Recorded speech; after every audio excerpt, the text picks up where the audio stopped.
टेस्लाची गाडी पाहिली असेल तर तुमचा म्हणजे तुम्ही आता व्हिडिओ बघितले ना, काय तुमचं काय ते टेस्लाची गाडी पाहून तुमचं काय टेस्लाची गाडी ड्रायव्हरलेस गाडी पण आता चीनची पण निघाली की BYD वगैरे क्लासच आहे. बस तिथे चीनचं मला गमत होते. त्यांच्यापेक्षा जास्त चांगलं सगळ्या क्षेत्रात करणं म्हणजे इलेक्ट्रिक व्हेकल्स चिप त्यांनी काढली आता. बरोबर एनव्हिडिया तुम्हाला आम्हाला देत नाही, आम्ही स्वस्तात काढली ती आणि स्वस्तात जास्त पॉवरफुल. त्याच्यामुळे एनव्हिडिया शेअर हे आपण का नाही करू शकत? त्याचं कारण असं की आपण R&D वर GDPच्या 0.7% खर्च करतो. चीन 3% करतो, तिथे 4 पट 4.5 पट आणि चीनचं GDPच मुळे 5 पट आहे. त्यामुळे 25% जर जास्त खर्च केला इनोव्हेशनमध्ये केवढ्या लॅब्स आणि काय आपण म्हणजे मला फार वाईट वाटतं. तिथले रस्ते काय, आपले खड्डे काय आणि तिथं शिक्षण काय.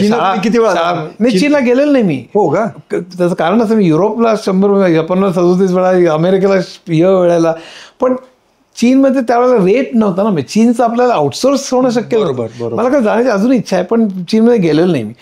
पण त्याचं खूप वाचन केलं माझं. चीनवरती आता लिहिण्याचा विचार आहे, कारण माझा चीनच्या अनेक गोष्टी मला पटत नाही मगाशी सांगितलं तसं, पण चीनच्या अनेक गोष्टी घेण्यासारख्या आहेत. त्यांचं डेव्हलपमेंट मॉडेल, त्यांचं शिक्षण, त्यांचं आरोग्य, त्यांचं स्किल डेव्हलपमेंट हे आपण का करू शकत नाही? भारताकडे एवढं काय चाललंय हे, असं मला फार वाईट वाटतं त्याचं. ओके, तुम्ही जेव्हा होता CEO म्हणून तेव्हा इकडे बाकीच्या कंपन्यांमध्ये कोण कोण लोक होते? म्हणजे इकडे इन्फोसिसला नंदन नारायण मूर्ती होतेच. त्याच्यात माझ्यापेक्षा खूपच मोठे म्हणजे, आणि त्यांची कंपनी खूप मोठी होती. म्हणजे पटनी काय L&T काय त्यामुळे नाही कमी, तरी पहिल्या 8-10 पैकी माझ्या कंपनी. TCSला मग आता TCSला कोण होते आत्ताचे? जे FC कोहली होते बरं. अच्छा, आणि चांगले मित्र होते. कोहली खरं म्हणजे कोहली हा father of Indian software industry आहे. कशामुळे? FC कोहली त्यांनी पहिल्यांदा सॉफ्टवेअर एक्सपोर्ट चालू केलं. FC कोहली नावाचं माणसं लोकांना माहितीच नाही आहे. TCS म्हटलं की आपण फक्त रतन टाटा म्हणतो किंवा नंदन किंवा नारायण मूर्ती म्हणतो इन्फोसिस. FC कोहलीने पहिल्यांदा सॉफ्टवेअर एक्सपोर्ट चालू केले. प्रचंड दूरदृष्टीचं मनुष्य, साधा अगदी. त्यांच्या घरी पण मी जायचो. माझं फार त्यांचं प्रेम होतं माझ्यावर खूप. ओके. तर पण त्यावेळेस जेव्हा तुम्ही सगळे टॉपचे लोक भेटत असाल तर तेव्हा AI तेव्हा तुम्हाला अंदाज आला नाही? तेव्हा काय AI शब्द तेव्हा प्रचलित होता? कारण काय माहिती का, AI तसं 1956 साली डार्टमाउथ कॉन्फरन्समध्ये AI नाव होतं. माझं AI वर पुस्तक लिहायचं कारण 90s आणि 2000 मध्येच मला चाललेलं होतं. AI फार प्रचलित नव्हतं, कारण डीप खरी जे सुरू झालं ना ते मशीन डीप लर्निंग 2010च्या नंतर. 2012 साली एक इमेज नेट नावाची स्पर्धा झाली, त्यात जेफ्री इंटननी ती जिंकली. तर इमेज ओळखणं त्याला सुपरवाइज लर्निंग म्हणतात, डीप लर्निंगमधलं. त्यांनी ती ओळखली आणि त्यानंतर डीप लर्निंगचं प्रचंड ॲप्लिकेशनचा त्यात रस सुरू झाला. 2017 साली attention is all you need नावाचं गुगलमध्ये पेपर पब्लिश झाला. त्यात ट्रान्सफॉर्मर आर्किटेक्चर डिस्क्राईब केलं होतं. त्याच्यावर LLM लार्ज लँग्वेज मॉडेल ही निर्माण झाली, ज्याचं ChatGPT, ग्रॉक आणि जेमिनी आहे. तर ते 2010 म्हणजे इनफॅक्ट 12च्या नंतर जे सुरू झालं. आणि 13 साली इंडस्ट्री 4.0ची अनाउन्समेंट झाली हॅनोवरला.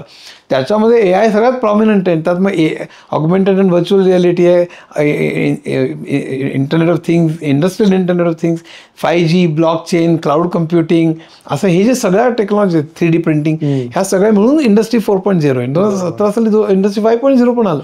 तर हे ज्या वेगाने घडतंय ना ते थरारक आहे. ते चांगलं पण आहे, पण त्यात खूप वाईट गोष्ट म्हणजे जसं मला सांगितलं, युद्ध, विषमता, सर्वेलन्स आणि AIचं आणखीन पुन्हा माणसालाच धोका, हे जे प्रकार आहेत हे खूप वाईट आहेत. हे सगळं पुढे आल्यानंतर आपल्याला मूळ मानवाला काय बदल करावे लागतील ॲडॉप्शनसाठी, त्याच्यावर कंट्रोल ठेवण्यासाठी? मला स्वतःला असं वाटतं की पहिली काही वर्ष असं जॉब जातील सगळे माणसं होणार नाही, इतकाच होणार नाही. जसं ERP इम्प्लिमेंटेशन होतं ना तसं AIचं इम्प्लिमेंटेशन. AIचा आपल्या उद्योगात काय फायदा होईल? मी समजा रिटेलमध्ये असेल तर मला AIचा काय फायदा होईल? कस्टमर रिटेन्शन करता किंवा आणखी नवीन कस्टमर्स मिळवण्याकरता AIचा. तर त्यामुळे AI ज्यांना जे बिझनेसचे लोक आहेत त्यांना AIचे हे तरी माहिती पाहिजे काय त्याच्या केपेबिलिटीज आहेत, लिमिटेशन आहेत. म्हणून मी 5 पुस्तकं लिहिली. खरं 75 वय आहे, पण 3 वर्षापूर्वी मी artificial intelligence, data science, Infotech, industry 4.0 आणि स्टॅटिस्टिक्स याची 5 पुस्तकं लिहिली. सगळी बेस्ट सेलर्स आहेत. म्हणजे AIचं 20,000च्या वरती कॉपी गेल्या असतील.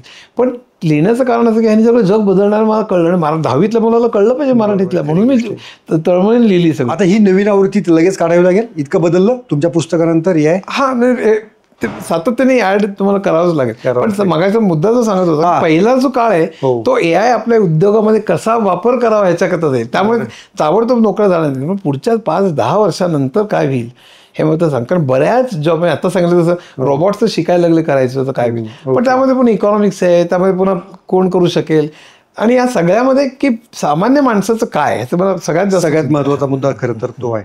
सोशल मीडियाच्या भाऊ गर्दीत विश्वासार्हतेने चकाकणारे नाव म्हणजे लेट्सअप मराठी. सगळ्यांना, सगळ्या नागरिकांना ती स्पीच, ती लेट्सअप वरील मुलाखती म्हणजे विचारांचा खजिना. त्यानंतरच्या निवडणुकीमध्ये मला सोडून गेले. बातम्या केवळ वस्तुस्थिती सांगणाऱ्या, न प्रोपोगंडा, फक्त जनतेचा अजेंडा. क्योंकि आने वाला कल जाने वाला है, जाने वाला कल आने वाला है. राजकारण, मनोरंजन असो की क्रीडा क्षेत्र, महाराष्ट्राची स्पंदने संवेदनशीलतेने टिपणारे माध्यम म्हणजे लेट्सअप मराठी. जगासोबत एक पाऊल पुढे राहण्यासाठी लेट्सअपचे ॲप, सोशल मीडिया आणि वेबसाईट सोबत कनेक्टेड रहा.